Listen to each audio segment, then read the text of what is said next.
일본 전범기업 제품의 구매를 제한하는 조례안이 벽에 부딪혔습니다. WTO 제소 우려 등에 이시종 지사가 고심하고 있습니다. 지난 7월 16일부터 시행된 직장 내 괴롭힘 방지법에 충북 첫 고소 사례가 나왔습니다. 고수익을 보장한다며 인형 뽑기방 창업자들을 속여 수억 원을 챙긴 업주에게 실형이 선고됐습니다. 가을 정취가 깊어지고 있습니다. 코스모스가 활짝 피었고 수확의 손길도 바빠지고 있습니다. 여러분 안녕하십니까? 계속해서 충북 지역 뉴스입니다. 일본의 화이트리스트 배제에 맞서 전범기업 제품 구매를 제한하는 조례안이 이달 초 충북도 의회를 통과했습니다. 전국 첫 사례여서 큰 주목을 받았었는데 공포만 앞두고 있던 이 조례가 벽에 부딪혔습니다. 대상이 모호하고 WTO 제소 우려가 있다며 이시종 지사가 난색을 표했기 때문입니다. 정재영 기자입니다. 지난 2일 충북도의회를 통과한 전범기업 제품 구매 제한에 관한 조례안은 3가지입니다. 충청북도와 충북교육청, 소속 직속기관 등에 각각 적용되는 공공구매 제한 조례와 각급 학교 등에 적용되는 표시 조례입니다. 국산 대체가 가능하면 미쓰비시 등 전범기업 제품을 사지도 쓰지도 않는 것이 원칙입니다. 도민들이 세금으로 구입하는 공공 물품에서만큼은 전범기업 제품을 구매하지 않도록 노력할 필요가 있으며 부당하게 제한한다거나 부당하게 불이익을 주는 것이라고 할 수 없으므로 서울, 부산, 강원 등 4곳에서 같은 조례안이 의회를 통과했는데 충북이 가장 빠릅니다. 전국 첫 시행에 공포만이 남았는데 시안을 나흘 앞두고 이시종 지사가 여러 우려가 있다며 난색을 표했습니다. 전범기업의 범위가 284개로 너무 넓고 주식을 보유한 회사까지 포함하는 등 기준이 모호하다는 근거를 들었습니다. 상위법 저촉 우려에 일본과의 WTO 무역 소송에도 불리하게 작용할 수 있다며 도의회 제2요구 가능성을 내비쳤습니다. 도의회도 한 발 물러서는 분위기입니다. 법제처에서 문제가 없다는 답을 받았다면서도 우려가 있는 만큼 제2요구를 받아들일 수 있다는 입장입니다. 일본과의 경제전쟁, 외교전쟁에서 승리하기 위한 방법이다라면 그것에 대한 충분한 설득력이 있다면 응할 용인이 있습니다. 김병우 교육감도 이시종 지사와 엇박자를 내지 않기 위해 고심하는 상황. 이낙연 국무총리는 내일 전국 광역의회 의장단을 만나 정부 입장을 설명할 것으로 전해졌습니다. MBC 뉴스 정재영입니다. 충청북도 일부 출자 출연기관에서 기관장 인사청문회가 실시됩니다. 충청북도와 충북도의회는 13개 출자 출연기관 가운데 충북연구원과 충북개발공사, 충북테크노파크, 청주의료원 4곳의 기관장을 임명할 때 인사청문회를 열기로 의견을 모았습니다. 첫 대상은 충북개발공사 사장으로 다음 달 초 인사청문회가 열릴 것으로 보입니다. 직장 내 괴롭힘을 막기 위한 개정 근로기준법이 시행된 지 벌써 2달째지만 아직도 갈 길이 멀어 보입니다. 신입사원에게 신고식 명목으로 수십만 원의 돈을 내라고 강요하고 이를 거부하면 폭언과 욕설을 일삼는 직장 상사 때문에 잇따라 직원들이 그만두고 있는데 회사 측은 어쩐 일인지 계속해서 이 가해자를 감싸고 있습니다. 이지영 기자입니다. 지난 3월 청주의 한 위탁급식 전문업체에 취직한 A모 씨는 황당한 요구를 받았습니다. 신입사원 신고식 명목으로 적게는 20만 원, 많게는 50만 원 상당의 돈을 내라고 했기 때문입니다. 거부하자 직속 상사의 괴롭힘이 시작됐습니다. 160, 170 받아갖고 어떻게 수십만 원을 냅니까? 그렇게는 못한다.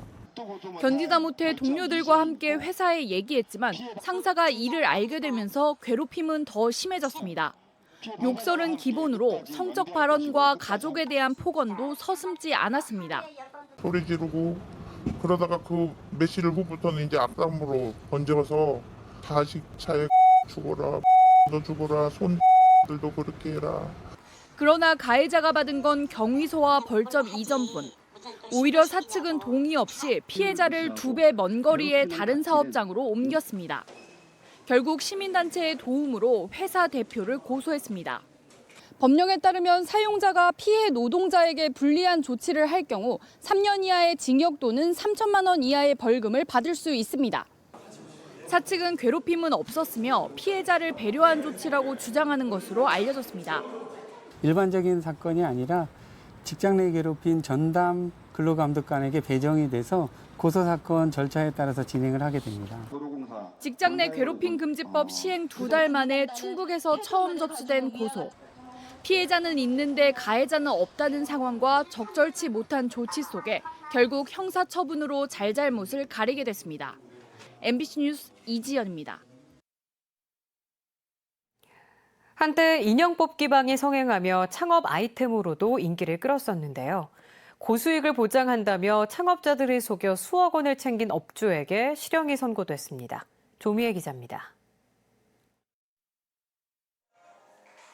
지난 2015년 말 전국에 21곳밖에 없던 인형 뽑기 업소는 2년 만에 100배나 늘 정도로 선풍적 인기를 누렸습니다.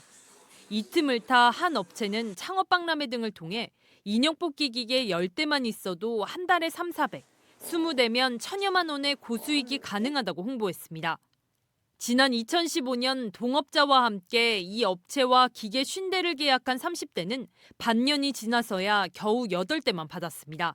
그 8대마저도 불량이 생긴 거고 전재산 플러스 이제 대출까지 들어가서 이제 3년 동안 계속 이제 끌려다니다가 지푸라기라도 잡는 심정으로 이제 고소를 진행을 한 거거든요. 근데 같이 동업했던 언니도 이제 세상을 먼저 떠나게 된 거고. 심지어 급하니 5천만 원만 빌려주면 계약금을 반환해주겠다며 돈을 챙겼습니다. 피해 금액이 모두 3억 2천만 원. 이 가운데 돌려받은 건 2,500만 원뿐입니다. 당시 업체는 계약을 어긴 게 없다고 주장했습니다. 지금도 기계를 깔아주면서 창업을 시켜주고 있어요. 뭔가 잘못된 거 하나도 없고요. 지금은 해드리겠다라고 제가 조사를 다 받았어요. 하지만 청주지법 형사 4단도 김용 판사는 사기 혐의로 기소된 업체 운영자 이모 씨에게 징역 1년 8개월을 선고하고 법정 구속했습니다. 재판부는 계약서 등 증거들을 토대로 이 씨가 실제로는 체결하지도 않은 업체들과의 QR코드나 영상 광고 계약 등을 내세워 현혹시켰을 가능성이 뚜렷하다고 봤습니다. 또 피해 액수가 적지 않고 피해자들이 장시간 고통에 시달린 점 등을 참작했다고 밝혔습니다. 이 씨는 검찰 구형을 앞두고서야 피해액의 일부를 갚았지만 실형을 피할 순 없었습니다. MBC 뉴스 조미입니다. 제13호 태풍 링링으로 인한 충북도 내 농작물 피해가 500헥타르를 넘었습니다. 충청북도는 과수와 벼 등 농작물 549헥타르와 비닐하우스 4.2헥타르 등이 피해를 입은 것으로 집계됐다고 밝혔습니다. 이 밖에 가로수와 도로 등 공공시설 288곳도 피해를 입었습니다. 충청북도는 재해보험금을 신속하게 집행하고 낙과를 긴급 수매할 계획입니다.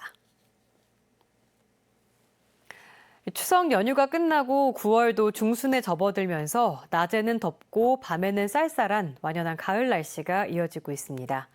길가에는 코스모스가 활짝 피었고 농촌에서는 수확의 손길이 바빠지고 있습니다. 이재욱 기자입니다. 뭉게구름이 군데군데 자리 잡은 높고 파란 하늘 아래 농촌마을. 녹색 물결이 일렁이던 들녘은 언제 그랬냐는 듯 노란색 옷으로 갈아입고 있습니다. 금방이라도 쓰러질 듯 푹 고개를 숙인 벼들은 수확의 손길을 기다리고 있습니다. 가지가 부러질 듯 빨간 사과가 가득 달린 과수원에서는 수확이 한창입니다. 농부는 올여름 폭염과 장맛비, 얼마 전 태풍까지 견뎌낸 사과나무가 자랑스럽고 대견합니다. 올해는 나무 뚝었다가 비가 많이 와가지고 사과가 많이 진 게 썩었어요. 그래서 탄자병이 많은데 그래도 이런 거 보니까 지금 보면은 너무 기뻐요. 돈을 떠나서. 도로가에 가득 핀 코스모스는 지나가는 이들의 눈길을 사로잡습니다. 분홍빛과 하얀 꽃잎이 바람에 흩날리며 단아하면서도 절제된 매력을 뽐냅니다. 맑고 탁 트인 날씨에 평일에도 나들이를 나온 시민들의 발길이 이어졌습니다. 오손도손 시원한 그늘 아래 돗자리를 깔고 자리를 잡거나 풍경을 사진에 담으며 추억을 만듭니다. 오늘 진짜 딱 아침에 놀러 가기로 나왔을 때 오늘 놀러 나오기 너무 잘했다. 오늘 완벽한 날이다 생각 들었어요. 산성 처음 와봤는데 다음에 꼭 또 와야겠다고 생각했어요. 낮 기온이 30도 가까이 오르고 일교차가 10도 정도 벌어지는 날씨가 당분간 이어지다 이번 주 후반부터는 낮 기온이 떨어지며 가을이 더 깊어질 전망입니다. MBC 뉴스 이재욱입니다. 제천시가 농림축산식품부가 주관하는 농산물 산지 유통센터 지원 사업에 최종 선정됐습니다. 사업자로 선정된 남제천 농협은 국비를 지원받아 오는 2020년까지 덕산면 도전리 일원에 저온 창고와 선별장, 사무실 등을 건립하게 됩니다. 제천시는 최신 설비를 갖춘 유통센터가 들어서면 다양한 약용작물과 과체류 등을 유통하는 데 경쟁력이 높아질 것으로 기대하고 있습니다. 단양군이 만 39세 이하 미취업 청년들을 대상으로 창업 자금을 최대 1,800만 원까지 지원합니다. 단양군은 오는 27일까지 청년 창업 공간 조성 사업 대상자를 접수하고 일자리 창출에 도움이 되는 관광 상품을 개발하거나 특산품을 활용한 창업 아이템을 낸 사람을 우선 선정할 예정입니다. 충주 지역의 노후 가로등과 보안 등이 LED 조명으로 교체됩니다. 충주시는 올해 13억 원의 예산을 들여 도심지와 외곽도로 등에 있는 가로등 640개 등을 LED 등으로 교체하기로 했습니다. 충북지역 뉴스였습니다. 고맙습니다.